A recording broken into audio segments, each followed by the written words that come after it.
An Iranian-flagged vessel was burning in the Strait of Hormuz in the early hours of May 2026, and the flames consuming that cargo ship's hull were not merely fire on steel.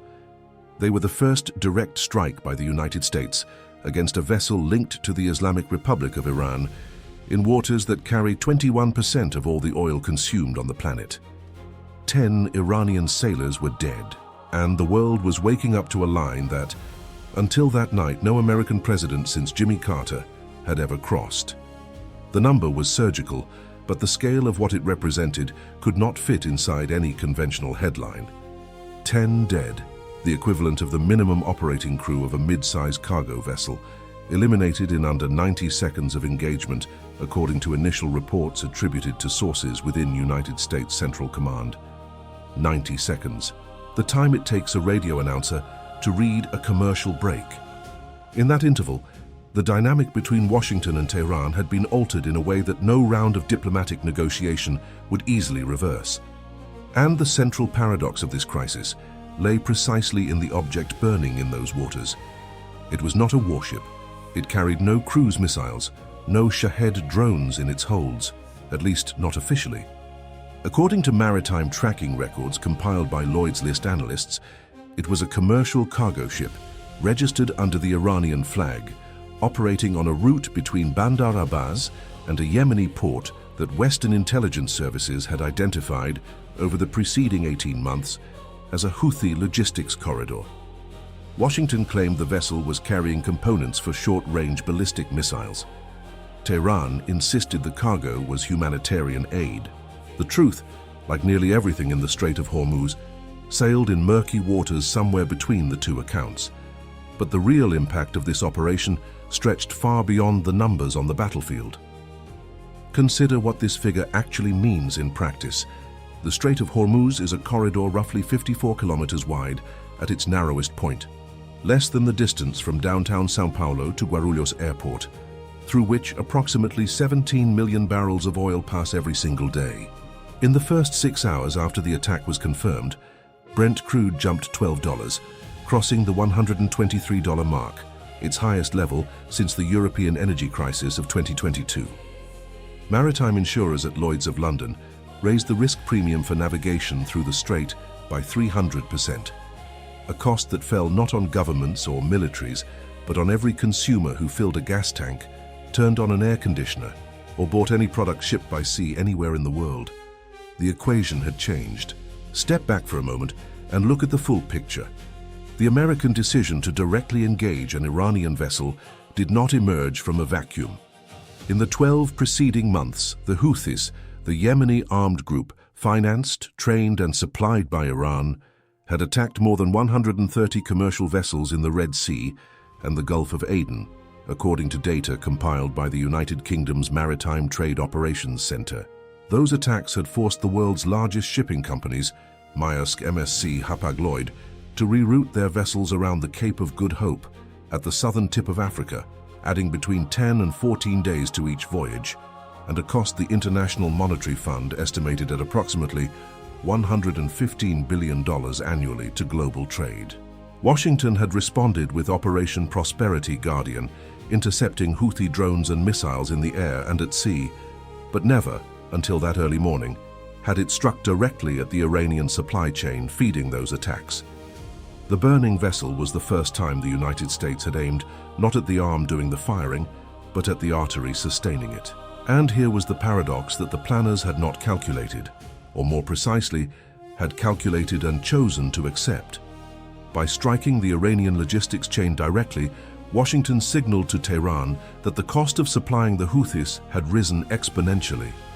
But at the same time, it handed the Iranian regime precisely what the hardliners inside the Islamic Revolutionary Guard Corps, the IRGC, the parallel military structure that controls both the defense apparatus and vast sectors of the Iranian economy, wanted most: an act of American aggression that justified retaliation, domestic mobilization, and the closing of whatever diplomatic window had remained barely ajar. Every frame of that burning ship broadcast on Iranian state television was, simultaneously, a logistical defeat for the IRGC and a narrative victory for the same IRGC. The fire destroyed the cargo, but it fueled the cause. The plan had failed, not because the enemy was stronger, but because the enemy had transformed defeat itself into political fuel. And there was a layer we had not yet touched, one that changes the nature of this analysis entirely. In the shadow of this direct confrontation between Washington and Tehran, one actor was watching everything with calculated satisfaction. And here was the actor that the headlines were not mentioning with anywhere near the frequency the data deserved: Beijing. According to International Energy Agency data for the first quarter of 2026, China was importing approximately 1,500,000 barrels of Iranian oil per day, purchased at discounts of up to $15 below the Brent price through intermediaries and vessels with disabled transponders that formed what is known as the Ghost Fleet. Every crisis in the Strait of Hormuz that drove up the international price per barrel increased China's bargaining leverage over Tehran. The more isolated Iran became, the more dependent it grew on its only major buyer, and the steeper the discount Beijing could demand. The American vessel had fired on the Iranian vessel, but the country capturing the long-term strategic dividend was one that had not fired a single shot. And here was what that layer revealed about the real architecture of the conflict. This was not merely a regional crisis. It was the first genuine test of who controls the energy arteries of the 21st century, and the outcome of that test would redraw the map of global power for decades. Iran controlled the northern margin of the Strait of Hormuz. The United States controlled the capacity to project naval force at any point within the strait. And China controlled something no aircraft carrier can sink: demand. Without the Chinese buyer, Iranian oil had no market. Without discounted Iranian oil, the Chinese industrial machine lost a competitive advantage that no trade negotiation could replicate. All three actors were locked in a triad of mutual dependency, in which every aggressive move by one reinforced the structural position of the third. The historical analogy that captures this dynamic with the greatest precision is not the Cuban Missile Crisis of 1962, though television commentators were already reaching for that comparison before the fire had even been extinguished. It is the Suez Canal Crisis of 1956, when France and the United Kingdom attacked Egypt to maintain control of a vital commercial artery, and discovered, too late, that the power actually deciding the fate of that artery was neither of the ones that had fired, but the United States, which vetoed the operation behind the scenes and redefined the global hierarchy of power without moving a single soldier. In 2026, the parallel was unsettling. Washington and Tehran were firing, and Beijing was redrawing the hierarchy without moving a frigate. And then we arrive at the question no analyst was answering with sufficient clarity. General Hossein Salami, Commander-in-Chief of the IRGC, a man who had built his entire career on the doctrine of asymmetric warfare and who, according to profiles compiled by the International Institute for Strategic Studies in London, had been sleeping fewer than 5 hours a night since assuming command in 2019, now faced a dilemma that no Iranian doctrinal manual covered. This general is not the emotional protagonist of this analysis. He is the investigative coordinate of what the Iranian regime consumed in every decision. Direct retaliation meant escalation against an American Navy operating 2 carrier strike groups in the theater, the USS Eisenhower and the USS Abraham Lincoln, together representing a combined firepower exceeding that of 90% of the world's air forces. But not retaliating meant publicly accepting that the United States could strike Iranian vessels without consequence, a humiliation that would erode the regime's legitimacy before a population already facing inflation above 45% and youth unemployment estimated at 33%, according to data from Iran's own central bank. Every additional day was one more day of pressure on the countries that most depended on that resource, countries that would generate pressure on Washington that the White House, sooner or later, could not ignore. India, which was importing approximately 800,000 barrels per day from Iran through rupee-based payment mechanisms that partially circumvented American sanctions, had already summoned its ambassador in Washington for consultations. Japan, 88% dependent on imported oil for its energy matrix, was reporting fuel lines at gas stations in Tokyo and Osaka for the first time since the 2011 crisis. And Europe, which had barely recovered from the energy shock triggered by the war in Ukraine, was watching the price of liquefied natural gas, an alternative to oil for power generation, surge 18% in a single session on the Rotterdam exchange. The board had been overturned. But there was a second loop we had promised to close, and it closes here. The greatest paradox of the entire crisis lay precisely in this.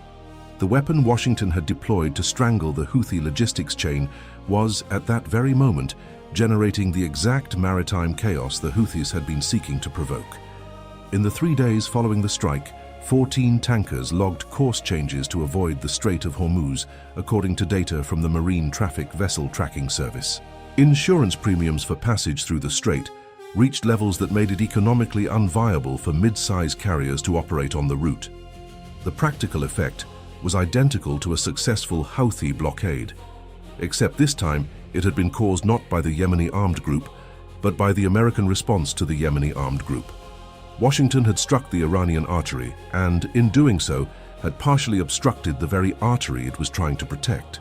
And here was the figure that conventional reporting was not displaying with the prominence it deserved.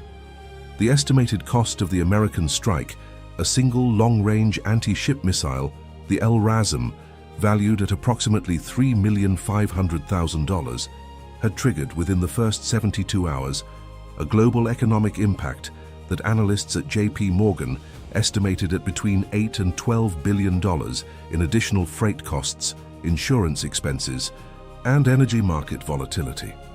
The ratio was 1 to 3,000. $3,500,000 in munitions had generated over $10 billion in collateral damage to the very trade system the United States claimed to be defending. The era of surgical strikes without systemic consequence had ended in the Strait of Hormuz in the early hours of that May morning.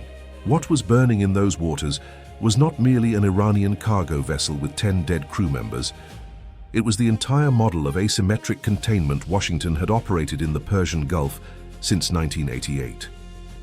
The new paradigm demanded a question that no national security advisor, neither in Washington nor in Tehran, was prepared to answer honestly. If striking the Iranian logistics chain produces the same chaos that the Iranian logistics chain produces, what is the next move for a superpower that has discovered its own scalpel cuts both ways? And who will pay the bill when Beijing decides that a $15 per barrel discount is no longer enough? The flames in the strait had been extinguished. The crisis they ignited had not. If this development changed the way you see the balance of power in the Gulf, share this analysis and subscribe to the channel, because the next chapter of this crisis is already being written, and it will not wait.